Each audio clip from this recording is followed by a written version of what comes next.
दिव्यांग human right फेडरेशनचे राष्ट्रीय अध्यक्ष माननीय भरत जाधव साहेब यांनी मला आज्ञा दिल्याप्रमाणे एका अंध व्यक्तीला मी आज त्यांच्या वतीने राशनचं वाटप करत आहे। तरी ते अशाही अवस्थेत सर्व त्यांची कामं बाजूला सोडून माझ्याकडे माझ्या गरिबाच्या घरी त्यांची पावलं लावली त्यांनी आणि त्यांनी पावलं लावून घेतली म्हणून मी आज त्यांचा हा आपला माझ्यातर्फे छोटासा सत्कार करत आहे। धन्यवाद साहेब।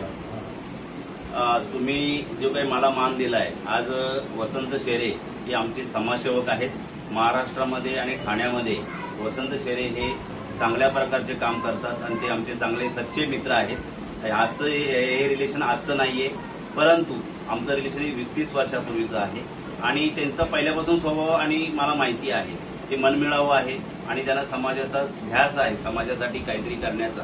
विशेष म्हणजे ते आपल्या मुलाबाळांना सांभाळून या ठाणे शहरामध्ये जे काही दानशूर व्यक्ती आहे त्यांच्याकडून असं छोटं दान घेत असतात आणि महिन्यातून 2 महिन्यातून जसं त्यांना दान येईल त्या पद्धतीने ते काहीतरी वाटप करत असतात। मी पहिल्यांदाच त्यांना शब्द टाकला, कधी मी त्यांच्याकडे शब्द टाकत नाही। ते स्वतःहून मला बोलतो की सर मी काय कोणाला देऊ का, मी असं करू का, चहा देऊ का, अमुक करू का, पाणी देऊ का, करून तुम्ही त्यांना कधीही त्यांच्याकडे अपेक्षेने कधी बघितलं नाही। आमच्या दिव्यांग ह्युमन राईट फेडरेशनच्या वतीने केंद्र सरकार, मोदी सरकार आणि फडणवीस सरकार महाराष्ट्राचं यांच्याकडे आम्ही जेव्हा मोर्चा मोठ्या प्रमाणात केला होता त्या मोर्चामध्ये मी मागणी केली होती की माझ्या दिव्यांगांना 15,000 पेन्शन द्या किंवा त्यांना परमनंट नोकरी द्या आणि त्यांना देता आलं त्यांच्या मुलाबाळांना नोकऱ्यामध्ये आरक्षण ठेवा ही मागणी केली होती।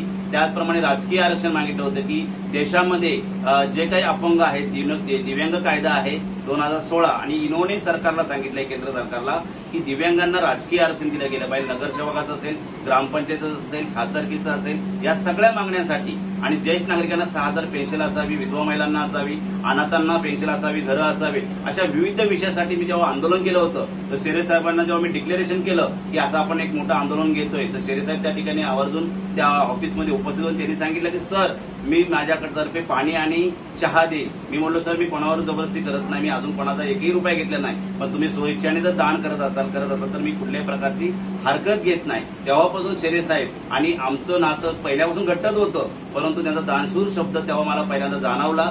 त्यांचे प्रोग्राम असे अनेक होत आहेत, माजी खासदार राजन विचारे असतील, इतर जे काही प्रतिनिधी आहे यांच्या मार्फत ते राशन वाटप करत असतात। परंतु मला जे पुण्याचे खिल्लारे साहेब आहेत त्यांनी एकदा मला फोन केला की सर माझी मैत्रीण अक्षता म्हणून आहे, तिला मदतीची गरज आहे, तिचे नवरे अंध असून ते आजारी आहेत, त्यांना गरज आहे। तर माझ्या डोळ्यासमोर एकच नाव आलं, ते म्हणजे वसंत शेरे। मी वसंत शेरेंना डायरेक्ट फोन केला, सर अशी मदत करायची, कायदेशीर मदत मी करतो, मी कुठल्याही प्रकारे कोणाकडे काही मागत नाही, दान मागत नाही किंवा करत नाही, परंतु मी लोकांकडून करत असतो। तर शेरे साहेबांना मी पहिल्यांदा फोन केला आणि त्यांनी ताबडतोब मला सांगितलं, सर मी प्रयत्न करतो, त्या ताईंना मी मदत केली होती आणि करत होतो, परंतु तुमच्या शब्दाखातर मी पुन्हा कुठेतरी करतो आणि लवकरात लवकर त्यांना मदत 2-3 हजाराचं राशन पाणी देतो। आणि खरंच त्यांनी आज मला माझ्या व्यस्त वेळ होती, माझ्या 15 दिवस महिनाभर मी पुण्याला वेळ देऊ शकलो नाही, माझ्यामुळे कार्यक्रम थोडा लेट झाला, परंतु आज माझ्या हस्ते त्यांनी थांबवलं आणि माझ्या हस्ते 2-3 हजाराचं जे काही राशन पाणी किट आहे ते त्या ताईंना माझ्या हस्ते देण्याचं ठरवलं।